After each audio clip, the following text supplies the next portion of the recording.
I wasn't a big reader of mysteries, and then I fell in love with. Do you remember John D. McDonald? Do you remember his? I loved those. Was down in Florida. Yeah, On his Travis houseboat. Travis McGee was that? Yeah, that was my first real love for mysteries. I read all of those, every single one. I'm not very good at describing something I've seen. Like if you asked me to write about that tree, I mean, I'm sure I could come up with something, or like a house that I've seen before or something, but I get bogged down in making it real. So I'm much better when I'm making it up. You know what I mean? I like, if I was to write about what someone I know looks like as opposed to creating this character, I see them in my head, but it's interesting. I don't, I shy away from that kind of thing. So I have a friend in the one that edited my book, who she will find pictures of things and use that in her writing. And I'm the opposite of that. I just want to I just want to make it up.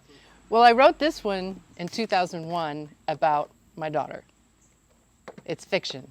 I started to write it as nonfiction, and then Hold that up.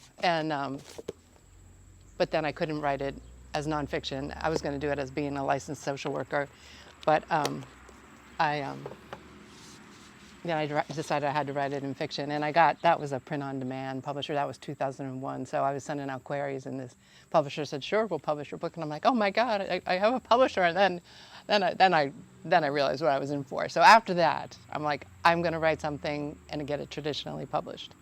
That was I was not going to go that route ever again, and so I wrote a book that I still love. It's like 120,000 words, and it's about a boy and 3 stages of his life. And man, I love that book. It won the Maryland Writers Association Best Novel contest a few years ago, but I still can't find a home for that baby. But so I wrote that, and then I decided. I mean, I kept getting this close, and then I decided, okay, I'm going to write something that is marketable. It took a long time. It took a really long time.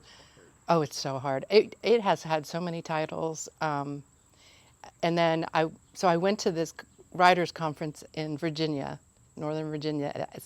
There's that Algonquian River.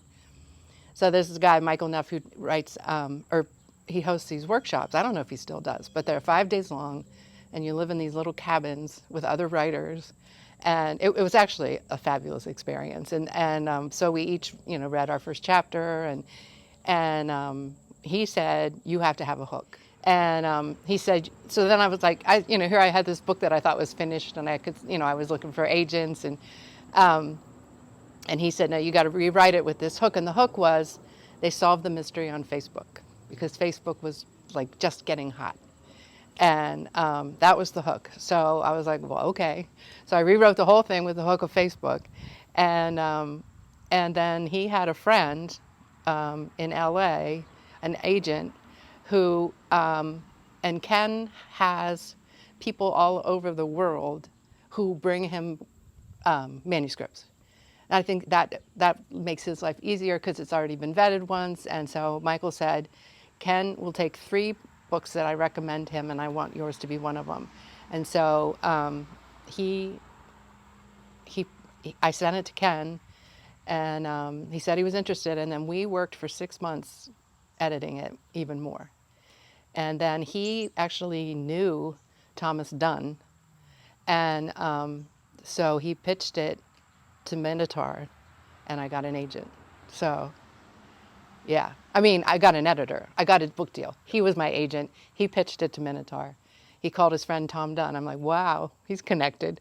And so then I got an editor and a 2-book deal. And I'm very comfortable with feedback. I'm in 2 critique groups. I love feedback. I ask people to read my stuff all the time and give me feedback. And I think I've learned that the hard way. I mean, at first, you write a book and you're finished and you think, I'm ready. It's ready, And I remember when I had finished Educating Tigers, my mom came to visit, and I said, "Here's my manuscript. See what you think." And so, like, for the first 3 nights, she didn't read it. And then one night I went to bed and I could see the light under the door. And the next morning I woke up and I was like, and she said, It's wonderful. And I was like, oh my God. And she said, I said, what took you so long? And she goes, what was I going to do if I didn't like it? You know, what was I supposed to say to you? And it was like, I never thought of it that way. When I signed the contract, she said, you got to take this out, this out, this out. And I'm like, well, why? And she goes, well, it's a cozy mystery. And I said, it is? Like, really? And she said, yes, this is a cozy mystery. And your second one has to be too. And I had no idea. So So it's a genre. it's a genre. I had no idea. Oh yeah, there's amateur sleuth, no on-scene murder. It's usually you just find a body. You don't have to describe the murder. You don't have to. It's never like a serial killer or anything. You know, people can be in danger, but it's not graphic or. And then very little swearing, no on-scene sex, and no harsh violence. I think, first of all, you have to have energy there. It has to be something that you really, really want to do that excites you. Because I can be working on a project, and I realize that I'm not enjoying myself anymore. And oftentimes I'll just go and write something else because you have to have that energy.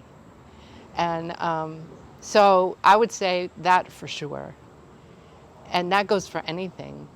There's a book out there by the woman that wrote Eat, Pray, Love.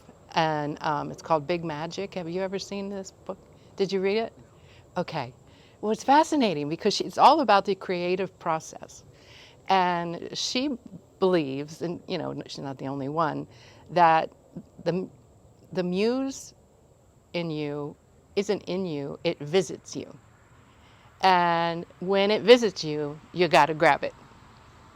And I love that idea because sometimes I'll wake up, I'm writing a short story, I'm going to submit it to, there's a mystery conference called BoucherCon, and they do an anthology every year, and so I want to submit it to that. But I just woke up in the morning and I was like, oh my God, I got to write this. And it's so fun, but I love that. So I think you don't necessarily have to have the muse because the muse can disappear. But she says if you don't grab it when it comes, it's going to visit somebody else.